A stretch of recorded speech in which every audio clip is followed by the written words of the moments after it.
Installez maintenant l'application Français dans le monde sur votre mobile. La radio en direct et tous nos podcasts partout avec vous.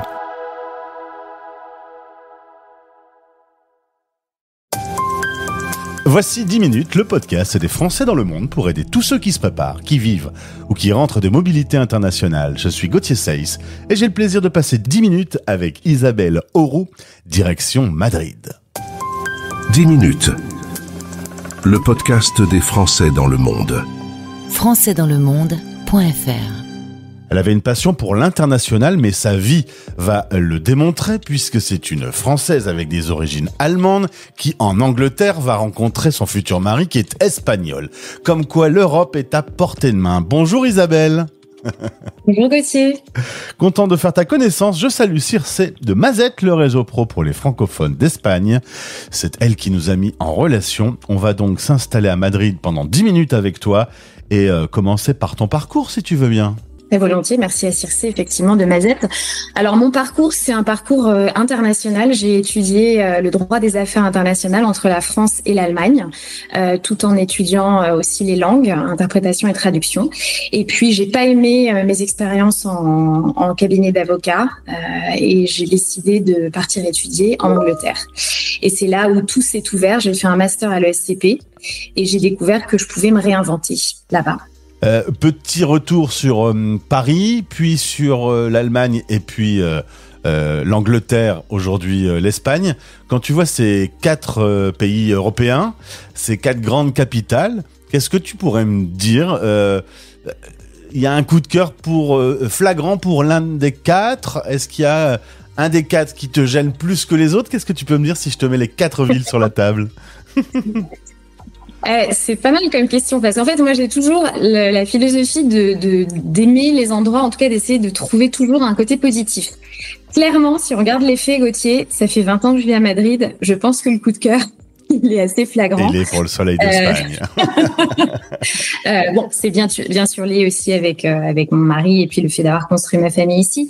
Mais toutes ces villes, elles ont quelque chose de super. D'ailleurs, quand je suis partie de Londres m'a énormément manqué. Le buzz qu'il y a à Londres, on le trouve nulle part ailleurs. Paris sont mes origines, et puis l'Allemagne, j'étais à côté de Francfort dans une petite ville universitaire qui était super aussi. C'était la liberté, c'était la nature.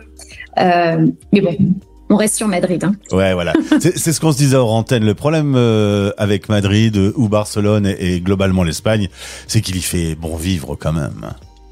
Ouais, je sais pas si c'est un problème, mais c'est vrai qu'on a du mal à en partir. C'est-à-dire que le problème, c'est que c'est souvent l'Espagne qui gagne. Je le disais, je t'expliquais que c'était l'endroit dans le monde où il y avait le plus d'auditeurs. Clairement, c'est un choix, notamment depuis le Covid, où on a vu que les distances pouvaient être un problème. L'Espagne réunit du coup quand même beaucoup d'atouts, beaucoup d'avantages. Et t'en profites au quotidien, la vie à Madrid. T'es dans quel coin de Madrid ? Comment ça se passe, le quotidien ? Alors, pas très original. Je vis à côté du lycée français parce que c'est là où mes enfants sont scolarisés. Mais oui, j'en profite beaucoup. C'est vrai que Madrid, comme les personnes vivent dehors, c'est très facile de sortir. C'était l'une des choses qui me choquait énormément en arrivant, c'était de voir des personnes âgées très facilement être en terrasse en train de prendre une bière. C'est tout à fait normal en fait de vivre dehors. Donc il y a plein de plans. Et puis en été, c'est merveilleux.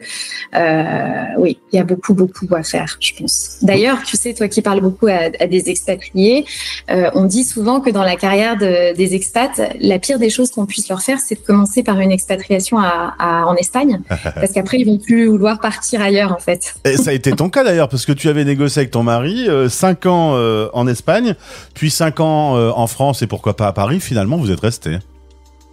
Exactement. Et après, c'est moi qui voulais plus partir en fait. Donc, il a proposé, mais j'ai décidé que non, que vraiment on était bien. Et puis c'est vrai qu'avec des enfants, c'est aussi très safe. Madrid, c'est très tranquille. C'est une culture très chaleureuse. Donc voilà. Et 20 ans. On parle un peu le français à la maison ? Beaucoup, bien sûr. Ouais. Moi, j'ai fait un choix extrêmement conscient de mettre mes enfants au lycée français parce qu'à l'époque, j'étais consultant dans un gros cabinet et je voyageais énormément et je me sentais pas la capacité d'avoir cette responsabilité unique de partager la culture et la langue. Et donc, on parle beaucoup français, même si mes enfants se sentent quand même plus espagnols et ont quand même tendance à parler plus espagnol. Parce qu'ils sont nés ici aussi. Vous avez regardé la cérémonie d'ouverture des Jeux Olympiques en famille ? Sûr, bien sûr. Et est-ce qu'à ce moment-là, tu t'es sentie très française ? Oui, je me sens très française dès que je rentre en France, et en même temps, j'ai vraiment l'impression d'être un mélange de plein de choses. C'était très chouette d'ailleurs quand il y a eu l'intervention de Nadal et puis de Zidane. Parce que Zidane, il vit à côté de chez nous, et donc c'est vraiment un peu ce mélange, tu vois, de nos deux cultures à l'écran. C'était super. On va parler boulot. Maintenant, on va allumer l'interrupteur d'identité. Tu as créé une société.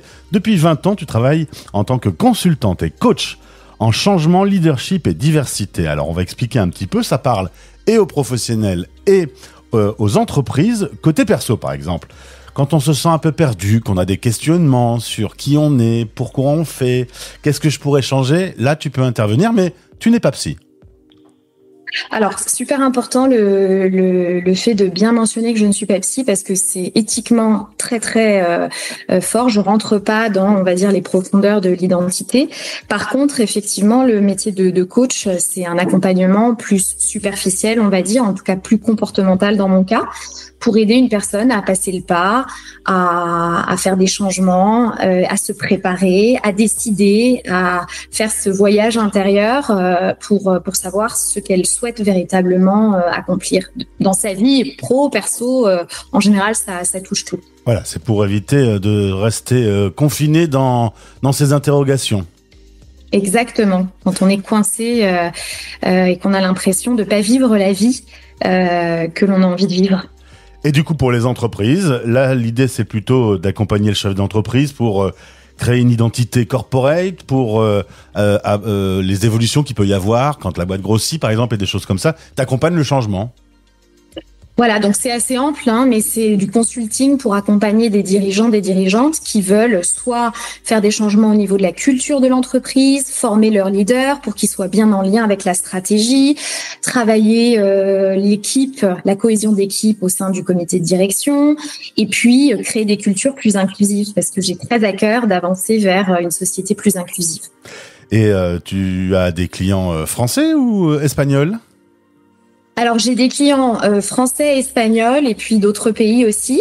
Mais c'est vrai que, tu vois, en préparant, en tout cas en pensant à notre échange aujourd'hui, je réalise que j'ai quand même beaucoup de dirigeants et dirigeantes françaises ou espagnols, mais toujours avec un lien avec la France. Donc, soit des grands groupes français basés en Espagne, soit des Français qui sont dans des entreprises espagnoles.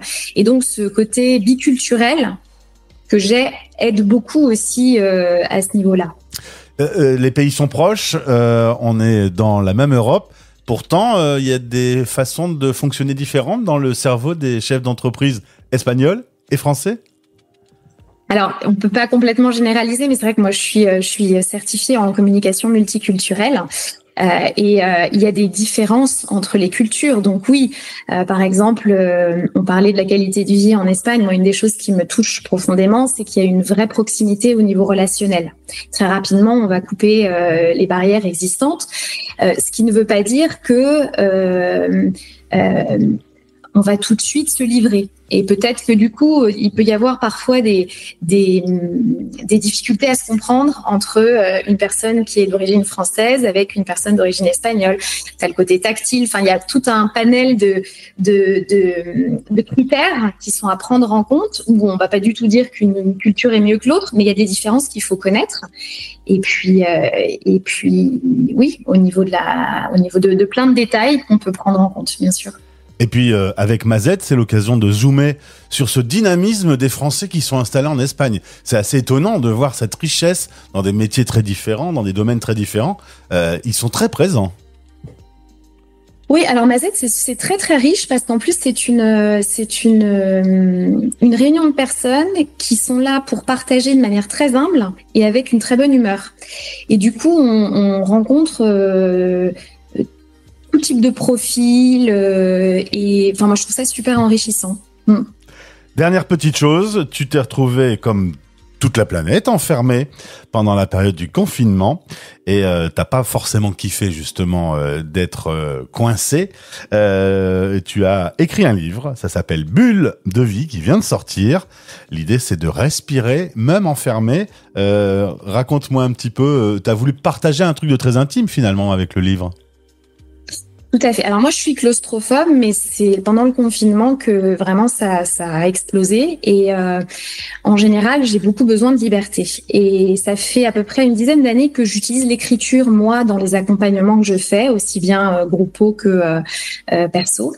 Et là, en l'occurrence, j'étais tellement oppressée, enfermée, que je me suis mise à écrire tous les matins. Et de là sont nés des textes, qui sont des textes, un mélange autobiographique avec un peu de poésie, avec pas mal de développement perso, et j'ai tout récopilé ça dans le livre Bulle de vie. L'idée étant que j'étais enfermée en confinement, et c'est ce qu'on disait au début, on peut être enfermé dans sa vie, dans son boulot, il y a une manière de pouvoir respirer, c'est d'écrire et de se poser les bonnes questions. Et il y a toujours l'interrupteur d'identité qui est à votre disposition. Elle s'appelle Isabelle Auroux. Merci d'avoir répondu à mes questions. Eh bien, bon tapas ce soir, puisque tu as fait ce choix de vie. Et je peux le comprendre. Au plaisir de te retrouver. De même, à bientôt Gauthier. Merci. Français dans le monde.fr